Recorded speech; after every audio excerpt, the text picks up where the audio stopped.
دوستو، drama serial درلس Ertugrul suspense اور thrill سے بھرپور ہے۔ ڈرامے میں کچھ کردار ایسے ہیں جن پر شدید اور خطرناک حملے ہوئے اور یہاں تک کہ موت کے منہ میں جا کر بھی وہ معجزانہ طور پر بچ نکلے اور سب نے یہ سمجھا کہ وہ مر چکے ہیں جبکہ حقیقت میں وہ زندہ تھے۔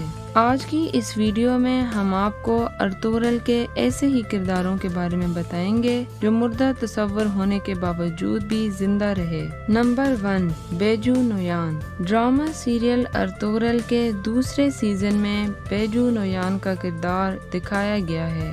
نویان منگول کمانڈر تھا جو منگول بادشاہ اوجدائی خان کی طرف سے تعینات کیا گیا تھا۔ ڈرامے میں بیجو نویان کو بہت وحشی دکھایا گیا ہے جو ترک مسلمانوں کے لیے کسی عذاب سے کم نہیں تھا۔ اس نے بے تحاشا ترکوں کا خون بہایا۔ دوسرے سیزن میں ارطغرل اور نویان کے مابین کافی لڑائیاں ہوئیں اور بالآخر نویان ارطغرل کے ہاتھوں مارا گیا۔ دوستو، سیزن 2 دیکھنے کے بعد آپ بھی ایسا ہی سمجھیں گے، مگر ایسا نہیں ہوا۔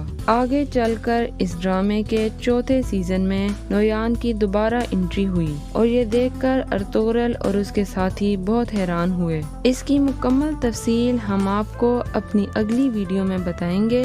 یہ دیکھنے کے لیے آپ ابھی ہمارے چینل کو سبسکرائب کریں تاکہ ہماری آنے والی کوئی بھی ویڈیو آپ مس نہ کر سکیں۔ Number 2، Ertugrul. ڈرامے کے مرکزی کردار اور ہیرو ارطغرل کی لڑائیوں کے ان گنت سین دکھائے گئے ہیں، مگر ان میں سے سب سے زیادہ خطرناک واقعہ تیسرے سیزن کے آخر میں پیش آیا۔ اس خطرناک واقعے میں کراچیسر کے گورنر ایرس نے گھات لگا کر ارطغرل کے قافلے پر حملہ کیا۔ اس حملے میں ارطغرل کے تمام ایلپس شہید ہو گئے، مگر خوش قسمتی سے ارطغرل کو غلام خریدنے والے ایک تاجر نے قید کر دیا۔ اس کے بعد ارطغرل اس تاجر سے جان چھڑا کر بھاگ نکلا، جبکہ دوسری طرف کئی قبیلے والے اسے مردہ سمجھنے لگے، اور ایسا اس لیے ہوا تھا کہ انہیں ایک جلی ہوئی لاش ملی تھی، اور حیران کن بات یہ ہے کہ اس کے انگوٹھے پر کئی قبیلے کی نشانی تھی۔ مگر اس کے بعد جلد ہی ارطغرل کی کئی قبیلے میں واپسی ہوئی اور سب یہ دیکھ کر ہکا بکا رہ گئے۔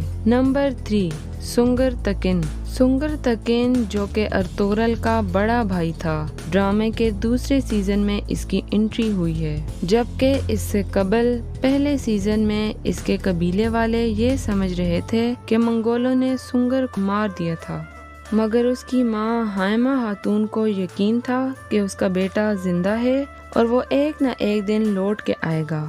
در حقیقت سنگر تکن کو منگولوں نے بہت پہلے ہی قید کر لیا تھا اور بعد میں ان کے بادشاہ نے اسے اپنی فوج میں شامل کر دیا۔ نمبر 4، توتکن۔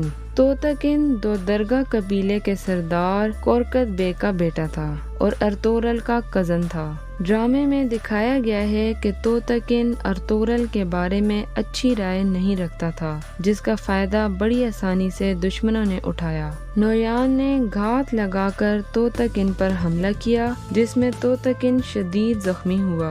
کئی دنوں تک قبیلے کے لوگوں نے اس کو تلاش کیا، مگر اس کا پتہ نہ چل سکا، کیونکہ ارطغرل اس کو زخمی حالت میں علاج کے لیے خفیہ طور پر ایک غار میں لے گیا، جہاں ابن العربی نے اس کا علاج کیا۔ قبیلے کے سب لوگ یہی سمجھ رہے تھے کہ توتکن کو ارطغرل نے قتل کیا ہے اور ارطغرل کا سر قلم کر دیا جائے، مگر اسی دن توتکن کی دوبارہ واپسی ہوتی ہے اور وہ ارطغرل کے حق میں گواہی دیتا ہے۔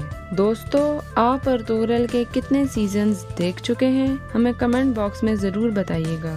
اور دوستو، آج کا ہمارا ٹارگٹ 10 لائکس کا ہے، اسے جلدی سے پورا کر لیں اور ساتھ ہی ساتھ ہمارے چینل کو سبسکرائب بھی کر دیں۔